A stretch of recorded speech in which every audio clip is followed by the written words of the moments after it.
ओम शांति। 17 जनवरी 2024। बाबा की महावाक्य। मीठे बच्चे, बाबा को प्यार से याद करते रहो, श्रीमत पर सदा चलो, पढ़ाई पर पूरा अटेंशन दो तो तुम्हें सब रिगार्ड देंगे। प्रश्न: अतीन्द्रिय सुख का अनुभव किन बच्चों को हो सकता है? उत्तर: 1. जो देही अभिमानी है। इसके लिए जब किसी से बात करते हो या समझाते हो तो समझो मैं आत्मा भाई से बात करता हूँ। भाई भाई की दृष्टि पक्की करने से देही अभिमानी बनते जाएंगे। 2. जिन्हें नशा है कि हम भगवान के स्टूडेंट हैं, उन्हें ही अतीन्द्रिय सुख का अनुभव होगा। गीत: कौन आया मेरे मन के द्वारे। ओम शांति। बाप बैठ बच्चों को समझाते हैं। दूसरी कोई संस्था में ऐसे नहीं कहते कि बाप बच्चों को समझाते हैं। बच्चे जानते हैं बरोबर सब बच्चों का बाप एक ही है, सब ब्रदर्स हैं। उस बाप से जरूर बच्चों को वर्षा मिलता है। चक्र पर भी तुम अच्छी रीति समझा सकते हो कि यह है संगम, जबकि मुक्ति और जीवन मुक्ति मिलती है।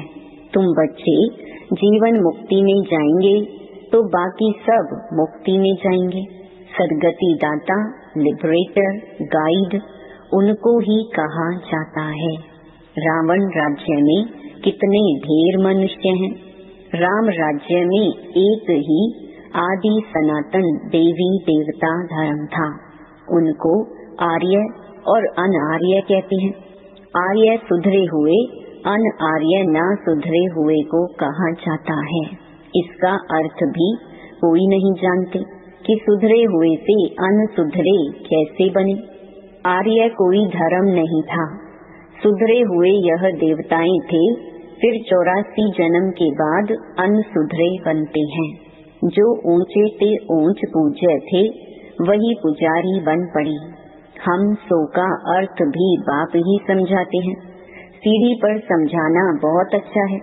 ऐसे नहीं कि आत्मा सो परमात्मा, परमात्मा सो आत्मा।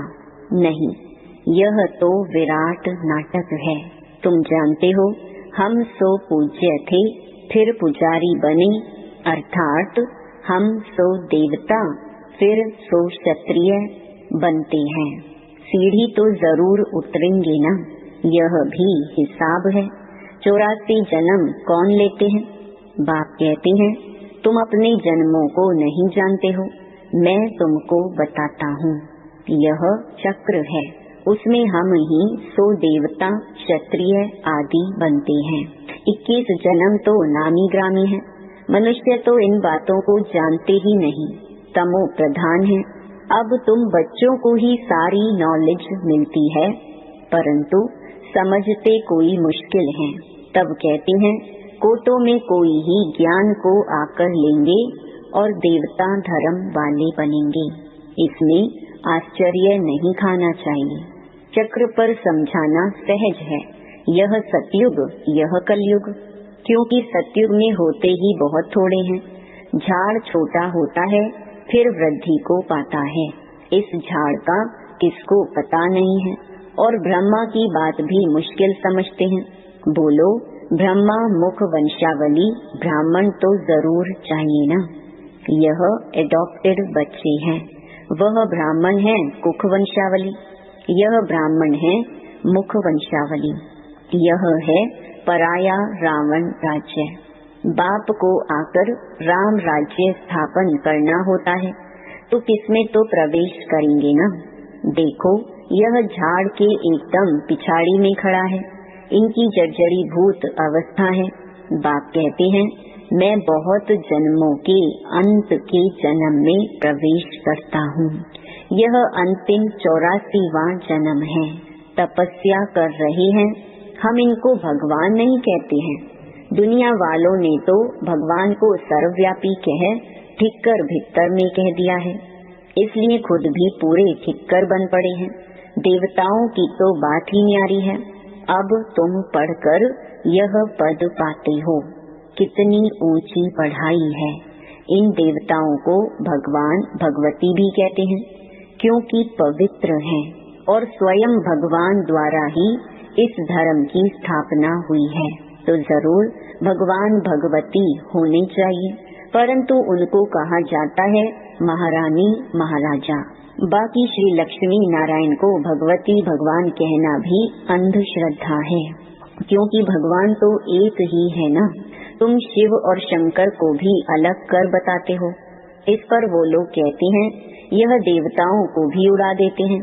तुम्हारी बुद्धि में तो सारा चक्र है, परंतु जो महारथी हैं वही अच्छी तरह समझा सकते हैं। बहुत हैं जो भल सुनते हैं परंतु बुद्धि में ठहरता नहीं, तो वह क्या बनेंगे? पाई पैसे के दास दासियां बनेंगे। आगे चलकर तुमको साक्षात्कार होंगे, परंतु उस समय कुछ कर नहीं सकते। टाइम पूरा हो गया, फिर क्या कर सकेंगे? इसीलिए बाबा सावधान करते रहते हैं, परंतु सब ऊंच चढ़ जाएं यह तो हो नहीं सकता। बर्तन साफ नहीं है, बुद्धि में कीचड़ पट्टी भरी हुई है। इसमें पुरुषार्थ बहुत अच्छा चाहिए। चित्रों पर समझाने की बहुत प्रैक्टिस करनी चाहिए, नहीं तो पिछाड़ी में पछताना पड़ेगा। यह आत्मा को फूड माना भोजन मिल रहा है, यह तो सबको समझाने की बातें हैं। डरने की कोई बात नहीं। बड़े बड़े स्थानों पर प्रदर्शनी म्यूजियम होने से नाम होता है। बाबा ने कहा था सबसे ओपिनियन लिखाओ, वह भी छपानी चाहिए। बच्चों को सर्विस करनी है, इसमें जांच भी बहुत करनी है, समझने वाले हैं या नहीं। यह है नई दुनिया, यह है पुरानी दुनिया। यह तो कोई भी समझ सकते हैं, सिर्फ टाइम लंबा कर दिया है, इसलिए मनुष्य मूंझ पड़े हैं। पहले पहले बाप का परिचय देना है। जो देही अभिमानी होकर रहते हैं, अतीन्द्रिय सुख उनको ही रह सकता है। सिर्फ भाषण से काम नहीं होगा। जब भाषण करते हो तो भी समझना है कि मैं आत्मा भाई भाई को समझाता हूँ। आत्म अभिमानी बनना, इसमें बड़ी मेहनत चाहिए, परंतु बच्चे घड़ी घड़ी भूल जाते हैं। बाप ही आकर बच्चों को समझाते हैं। गायन भी है, आत्मा परमात्मा अलग रहे बहुकाल। इसका अर्थ भी तुम ही जान सकते हो। जो महारथी हैं उनको अपने को आत्मा समझ बाप को याद करने की बहुत प्रैक्टिस करनी है, तब तो अपने को पावरफुल समझेंगे। जो अपने को आत्मा ही नहीं समझते वह क्या धारणा करेंगे? याद से ही तुम्हारे में जौहर भरेगा। ज्ञान को बल नहीं कहा जाता है, योग बल कहा जाता है। योग बल से ही तुम विश्व के मालिक बनते हो। अब तुमको बहुतों को आप समान बनाना है। जब तक बहुतों को आप समान नहीं बनाया है, तब तक विनाश हो न सके। भल बड़ी लड़ाई लग जाए, परंतु फिर बंद होती रहती है। अभी तो बहुतों के पास बॉम्ब्स हैं, परंतु यह रखने की चीज नहीं है। पुरानी दुनिया का विनाश और एक आदि सनातन धर्म की स्थापना होनी है जरूर। थोड़े समय के बाद सब कहेंगे बरोबर यह वही महाभारी लड़ाई है। भगवान भी है जरूर। जब तुम्हारे पास बहुत लोग आएंगे तब सब मानने लगेंगे, कहेंगे यह तो वृद्धि को पाते रहते हैं, इनमें बहुत माइट है। तुम जितना याद में रहेंगे उतनी तुम्हारे में ताकत भरेगी। बाप की याद से ही तुम औरों को लाइट देते हो। यह दादा ब्रह्मा भी कहते हैं, मेरे से भी यह बच्चे बहुत अच्छी सर्विस करते हैं। अभी थोड़ी देरी है। योग में यथार्थ रीति कोई रह नहीं सकता। खुद भी फील करते हैं कि योग में हम कम हैं, इसीलिए बराबर तीर नहीं लगता है। भगवान कुमारियों में ज्ञान बाण भरते हैं। तुम प्रजापिता ब्रह्मा कुमार कुमारियां हो ना। यह है ब्रह्मा, तुम हो एडॉप्टेड बच्चे। क्रिएटर तो एक ही है, बाकी सब पढ़ रहे हैं। उसमें यह ब्रह्मा भी आ गया, फिर यह रचना हो गई ना। तुम देवता बनने वाले हो। दैवी गुण धारण कर रहे हो, कहाँ कहाँ दोनों पहिए चल नहीं सकते, जैसे कि रेती पर खड़े हैं, बाबा नाम नहीं लेते हैं, नहीं तो समझना चाहिए बाबा सच कहते हैं। बच्चे भी एक दो के स्वभाव को जान सकते हैं, जिनका आपस में काम रहता है। बच्चे समझते हैं हम ही सिर ताज थे, अब फिर बनते हैं। पहले तुम किसको समझाते हो तो मानने के लिए तैयार नहीं होते, फिर धीरे धीरे समझते हैं इसमें बुद्धि बहुत चाहिए। आत्मा में बुद्धि है, आत्मा सत्य चित्त आनंद स्वरूप है। अब तुम बच्चों को देही अभिमानी बनाया जाता है। जब तक बाप न आए तब तक कोई देही अभिमानी बन न सके। अब बाप कहते हैं आत्म अभिमानी भव, माँ मेकम याद करो तो मेरे से शक्ति मिलेगी। यह धर्म बहुत ताकत वाला है, सारे विश्व पर राज्य करते हैं, कम बात है क्या? तुमको ताकत मिलती है बाप के साथ योग लगाने से। यह है नई बात जो अच्छी रीति समझाना पड़ता है। आत्माओं का बेहद का बाप वही है, वही नई दुनिया का रचयिता है। तो शिव का ऑक्यूपेशन समझाओ कि वह आकर क्या करते हैं। श्री कृष्ण जयंती और शिव जयंती दोनों की मनाते हैं। अब दोनों में बड़ा कौन? ऊंच ते ऊंच निराकार। उसने क्या किया जो शिव जयंती मनाई जाती है? कृष्ण ने क्या किया? लिखा हुआ है कि परम पिता परमात्मा साधारण बूढ़े तन में आकर स्थापना करते हैं। अनेक प्रकार के मत मतांतर हैं, श्रीमत तो एक ही है जिससे तुम श्रेष्ठ बनते हो। मानव मत से श्रेष्ठ कैसे बनेंगे? यह ईश्वरीय मत तो तुमको एक ही बार संगम पर मिलती है। देवताएं तो मत देते नहीं, मनुष्य से देवता बन गए बस खलास। वहाँ गुरु आदि भी नहीं करते, यहाँ मनुष्य मत लेते हैं गुरु की। तो युक्ति से समझाना है हम हैं राजयोगी। हठ योगी कभी राजयोग सिखला न सके, वे हैं ही निवृत्ति मार्ग वाले। तीर्थों पर प्रवृत्ति मार्ग वालों को ही जाना है। तुम बच्चों को कोई भी बात में मूंझना नहीं है। यह ड्रामा बना बनाया है जो रिपीट होता रहता है। तुम्हारी सर्विस भी कल्प पहले मिसल होती है। ड्रामा ही तुमको पुरुषार्थ कराते हैं, वह भी तुम करते हो कल्प पहले मिसल। पुरुषार्थ वालों की चलन से तुम समझ सकते हो, तब तो प्रदर्शनी में ग्रुप देखकर गाइड दिया जाता है ताकि अच्छी रीति समझा सके। पढ़ाने वाला बाप तो अच्छी रीति जानते हैं, कितनी विशाल बेहद की बुद्धि बनाते हैं। तुमको नशा रहना चाहिए कि हम किसके बच्चे हैं। भगवान हमको पढ़ाते हैं, कोई नहीं पढ़ सकते तो भाग जाते हैं।